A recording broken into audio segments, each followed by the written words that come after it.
folks, Sarah here, and we interrupt our usual programming about independent publishers and small presses to participate in the Picture This Readathon hosted by Shelley Swearingen and Jack at Spread Book Joy. I love picture books, and part of the point of the Picture This Readathon is to spread the word that picture books are for everybody, not just for kids. And I think I'm probably, in our household, the biggest picture book fan, more so than anybody else. And I'm an adult, I think. I am here to share what I hope is the first of two Picture This Readathon videos. The second video will be focusing on two independent publishers who do publish picture books. So I'm excited to do that. But first, I want to participate in the prompts that Shelley and Jack shared for this readathon. So I got a big old stack of books. So Shelley and Jack's prompts are all just single words. There's six single word prompts. And the first up is silly.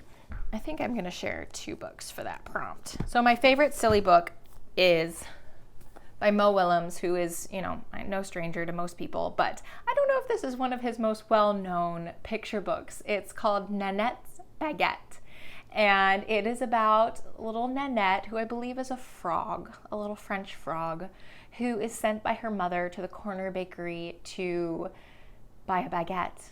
And it's the first time Nanette has gone to buy a baguette on her own. Everything rhymes with Nanette and baguette. There's Mr. Barnett and his pet, Antoinette. Nanette pets Antoinette. Did Nanette forget the baguette? And it's just very, very, very adorable. Yeah, Nanette finds it hard to resist the temptation to eat the baguette before she gets home. So that's kind of the whole gist of the story. I love the illustrations, which are all like paper structures built like this little town. And then one of my other favorite silly books is called Monsters 101, and this is it's just learning all about monsters. You have specific teachers to teach you about monsters, including Professor Betula McFang, Bats and Blood Specialist, Professor Blobbins, Goop Whiz, Professor Howlsworth, Moon Chaser, and Tina the Zombie, expert on brains. And my favorite silly page about all this, it tells about their diet, monster types, daily life. My favorite page is the A Natural History Cryptorium. We find the Hall of Famous Monsters, which is my favorite because it includes statues of some of, the most famous monsters, including Iris the Second, first Cyclops with 2 eyes, and Blecula, first blood-intolerant vampire. So pretty silly. The next prompt is funny, which I do understand where Shelley's going with this. Silly and funny are two different things. One of my favorite funny books is Ada Twist, Scientist. And this is all about Ada, who is trying to figure out, using very scientific methods, where a certain stinky smell is coming from in her house. And her parents are kind of at a loss because she is causing great destruction to their house as she is attempting to identify the source of this stinky smell. And it's just really, really, really, really wonderful. And the illustrations are great. She's so sweet.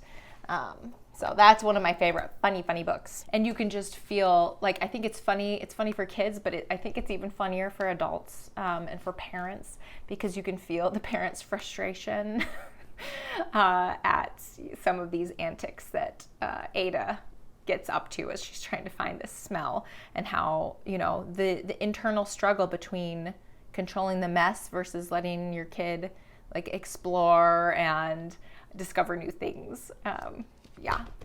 The struggle is real. The next prompt is pink, which I actually asked my kiddo to help me identify some books that fit in these prompts, and I had to include his pick for pink because he comes running out to the dining room with this. And I said, "Oh, that's a really interesting pink. That's a really interesting pick.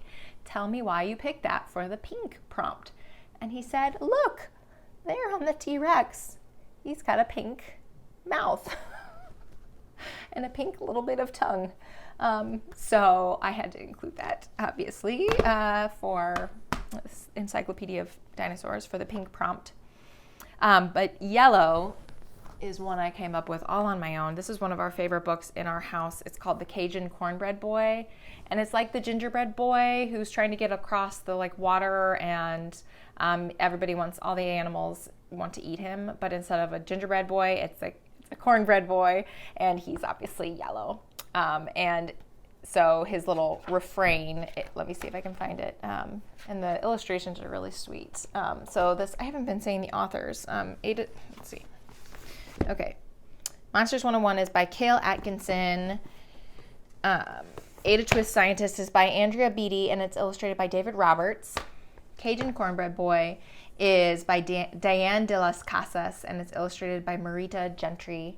And the little refrain in the Cajun Cornbread Boy, you can see little yellow pats of butter, and the grandmother wearing her yellow dress. And the refrain that the Cajun Cornbread Boy says throughout the whole book is, "Run, Cher, run, as fast as you can. You can't catch me. I'm full of cayenne."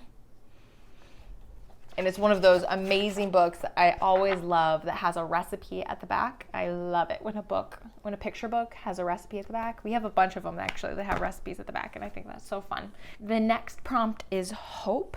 And I hope I don't get teary-eyed when I read this one, but I chose The Relatives Came by Cynthia Rylant, and it's illustrated by Stephen Gamble. I chose this. This is all about a big family who travels, goes on a big long road trip to come and stay and sleep on the floor with their family members who live far away. And the reason I chose this for hope is because during the pandemic, my son was in preschool the first year of the pandemic, and his preschool is amazing. They set up virtual Zoom classes for preschoolers, which, as you can imagine, had, its successes and failures. And towards the end of the school year, his teachers were two of the most amazing women I have ever met in my life. They're just so remarkable, such remarkable people. Anyway, one of the books they read during the pandemic, I'm already crying, to all the little kiddos. And so, of course, the parents are usually in the room, because these are 4 and 5 year olds, 3 and 4 year olds who are sitting at the computer. So the parents are usually somewhere in the background. So I was always there, and I always heard all the books that were being read to the kids and stuff. One day they read The Relatives Came, and of course it was during the pandemic, and none of us had seen our families in such a long time. And yeah, it was just, I cried at the time. Everyone was in tears. It was really beautiful. So The Relatives Came. All right. The last prompt, I think, let's see, have we done 1, 2, 3, 4, 5, 6? Yes. So the last prompt is movement. And for that, I must choose one of my very, very, very, very, very, very favorite picture books. Julian is a Mermaid. And this is by Jessica Love, written and illustrated. And this is the story of Julian, who sees 3 people on a train when he's with his abuela on the subway, and they are dressed up as mermaids, and Julian wants to then dress up as a mermaid too.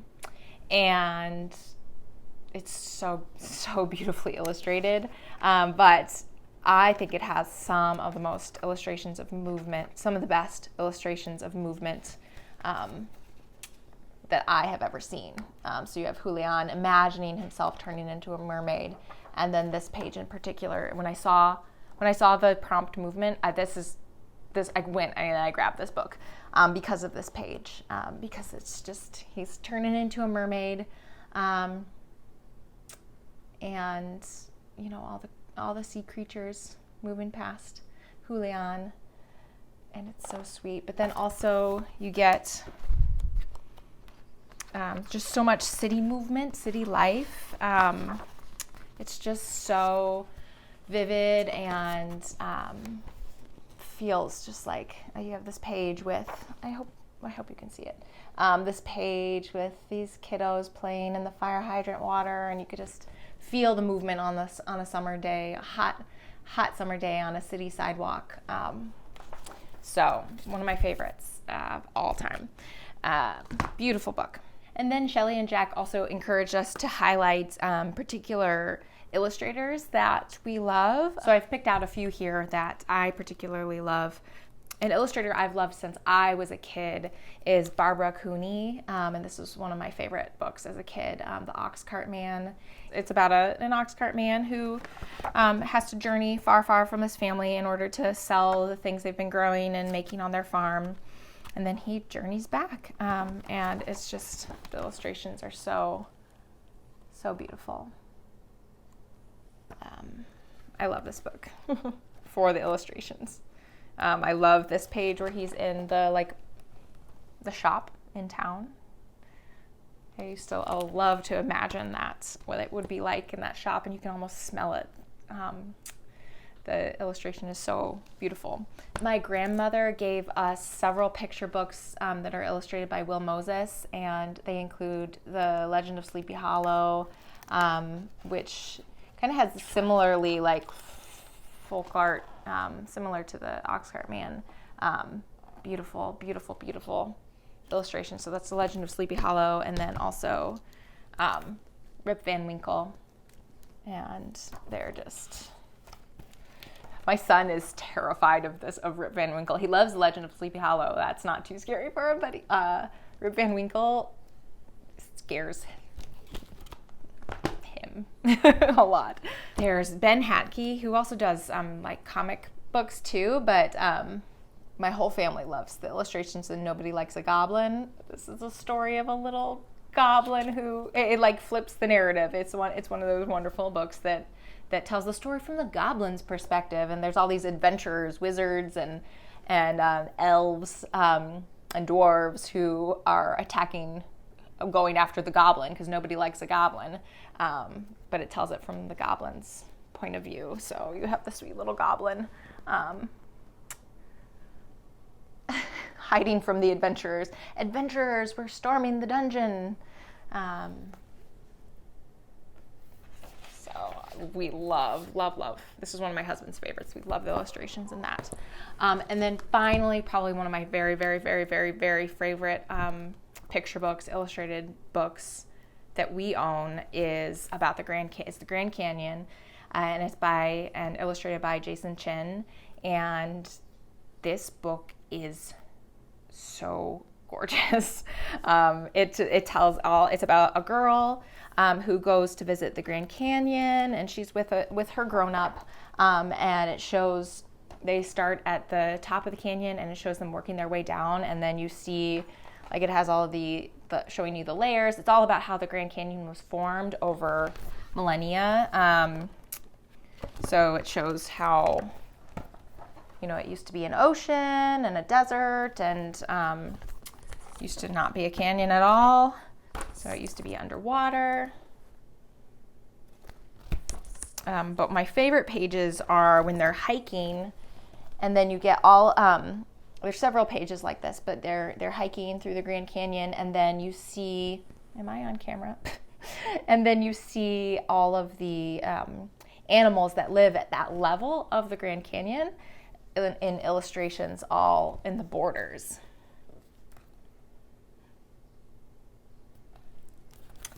And Jason Chin has several other gorgeously illustrated books, so I highly, highly, highly recommend checking them out. I think they're informative and fun to read, even for grown-ups if you're interested in the Grand Canyon. Just an absolutely stunning, here, let's open it up. Stunning. Anyway, if any of those sounded fun to you, I hope you'll hit the like button, and it'll hopefully spread these great books a little bit wider across the internet. Thank you so much, and thank you for watching, and I'll see you next time. Bye.